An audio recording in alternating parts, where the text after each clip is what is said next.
Salut les juristes!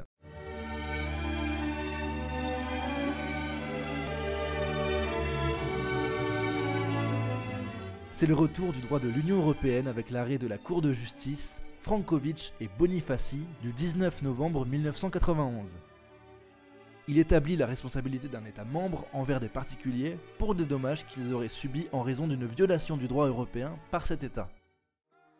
Au passage, si le contenu de notre chaîne t'intéresse, n'hésite pas à t'abonner. Le point de départ des faits de cet arrêt remonte à l'adoption, le 20 octobre 1980, d'une directive d'harmonisation visant à protéger les travailleurs salariés en cas d'insolvabilité de l'employeur.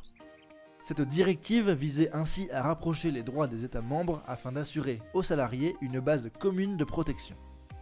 Mais l'Italie n'avait pas procédé à la transposition de cette directive, privant de ce fait les travailleurs de son bénéfice. Cette situation a notamment causé des difficultés aux requérants, M. Frankovic et Mme Bonifaci.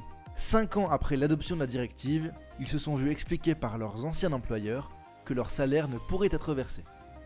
Les requérants se sont alors retournés contre l'État italien, considérant que celui-ci leur devait compensation au vu de la non-transposition de la directive visant justement à les protéger de cette situation. Ce cas inédit a alors poussé les juridictions italiennes à poser à la Cour de justice une question préjudicielle. Mais cette question étant plutôt lourde les amis, je vous propose plutôt d'étudier la reformulation de la Cour qui décompose la question en 2 problèmes. Premièrement, les dispositions de la directive non transposées qui régissent le droit des travailleurs sont-ils des faits directs? Deuxièmement, l'État peut-il être tenu responsable envers un particulier des dommages qui découlent de la violation de ses obligations issues du droit de l'Union européenne? Mais avant de voir ce qu'en pense la Cour, un petit rappel s'impose. Tout d'abord, qu'est-ce qu'une directive en droit de l'Union européenne? Il s'agit d'un acte normatif faisant partie du droit dérivé qui, selon l'article 288 du TFUE, lie tout État membre destinataire quant aux résultats à atteindre, tout en laissant aux instances nationales la compétence quant à la forme et aux moyens. Ce que cela signifie les amis, c'est qu'à la différence du règlement, qui s'impose à l'ensemble des États dès son adoption, la directive ne fixe qu'une série de règles que les États membres doivent inscrire dans leur droit interne respectif.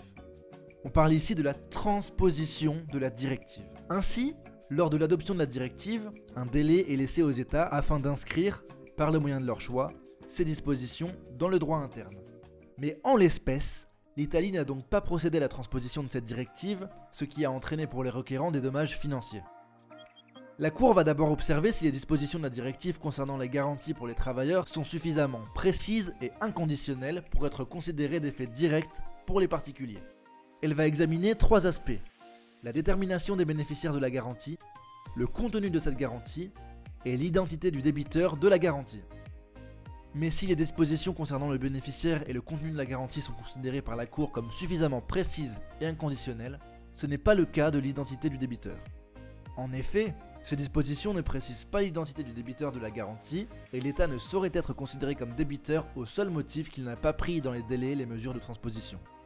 Mais l'absence d'effet direct de ces dispositions n'est pas liée à la possibilité ou non d'engager la responsabilité de l'État défaillant, ce que la Cour va examiner dans un second temps. Celle-ci va alors rappeler les conséquences de l'arrêt Van Gen & Loos et de l'effet direct des traités, en considérant qu'il en résulte que le principe de la responsabilité de l'État pour des dommages causés aux particuliers par des violations du droit communautaire qui lui sont imputables est inhérent au système du traité. S'il est donc possible sur le principe d'engager la responsabilité d'un État sur ce fondement, la Cour fixe néanmoins 3 conditions pour cela. La directive attribue des droits au profit de particuliers. Le contenu de ces droits doit pouvoir être identifié sur la base de dispositions de la directive. Et il doit exister un lien de causalité entre la violation de l'obligation qui incombe à l'État et le dommage subi par la personne lésée.